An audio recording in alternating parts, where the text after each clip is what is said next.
Distinguished guests, dear friends, my name is Vincent Hieff and I'm the Consul General of Luxembourg in Shanghai. First, I would like to thank Origin Space for inviting me and for organizing this conference. It is a great honor and pleasure for me to be with you all today, even if I wish we could have all met in person. But let's hope we can come back to that next year. The exploration of space, first more as an adventure, then from a scientific perspective, and now also from an economic aspect, fascinates mankind since the beginning of time. As kids, we all watched sci-fi shows or read comics and books about outer space and even aliens. Unfortunately, we will not talk about aliens today, even if I would also have my own thoughts on this topic. Today, we will talk about something that still sounds to many people like science fiction, but it has become, or will become very soon, a reality for all of us: the commercial exploration of space. In our case, more precisely, space resources and space mining. As a diplomat, I'm an expert in nothing, unlike all of you, but I have a general knowledge of many different things. This is why I will not talk about scientific details on space mining and so on. Many more qualified speakers will do that later on today. I want to tell you a story of one of the world's smallest countries, which has become one of the world's biggest players when it comes to space mining and space resources: Luxembourg. Luxembourg is situated in the heart of Europe, surrounded by France, Germany and Belgium. Luxembourg is a founding member of the European Union and it hosts many of its institutions. It's one of the richest per capita countries in the world.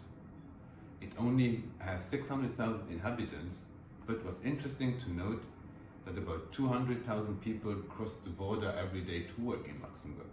So during the day, we have 800,000 inhabitants. Luxembourg is a very multicultural country.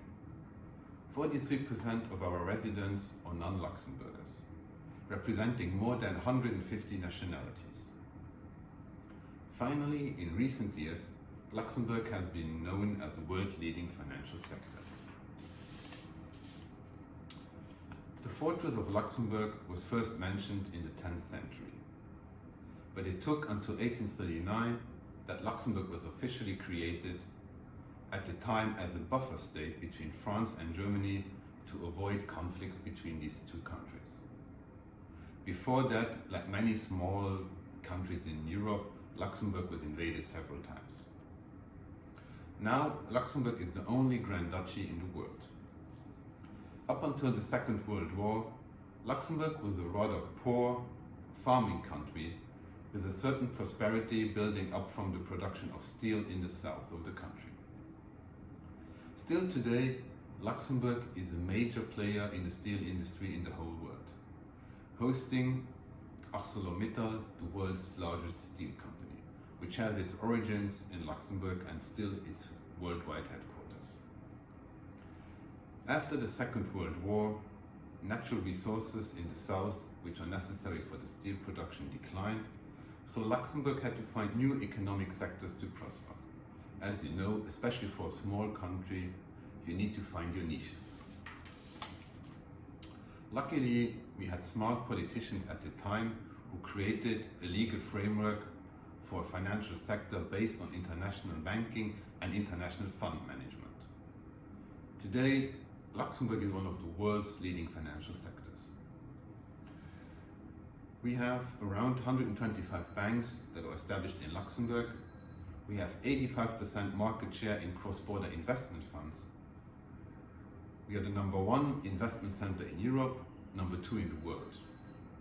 We have the largest market for green bonds in the world, which makes me especially happy because I honestly believe that in the future all finance should and will be green. When it comes to our relationship in finance with China, the 7 largest Chinese banks have their European headquarters in Luxembourg, plus some of its largest fintech companies such as Ant Group and Ping Pong Payments have their European headquarters also situated in Luxembourg. So, since many years we have strong links in the financial sector with China. Nevertheless, as we all know, one cannot stand on just one leg. So, we need to diversify more. The experience from the steel industry showed us that sectors can go up and go down. In the beginning of the 80s, there was an emerging satellite sector building around the world. Many talks, but in 1985, the government of Luxembourg decided to stop talking and take action. They created SES. Many people at the time thought it was crazy, investing in the satellite business. As many people say for space resources now, they said back in the day for the satellite sector that it was pure science fiction. However, luckily all these critics were proven wrong. SES is now the world's largest satellite telecom service provider, with a fleet of 77 satellites and a turnover of more than 2 billion euros per year.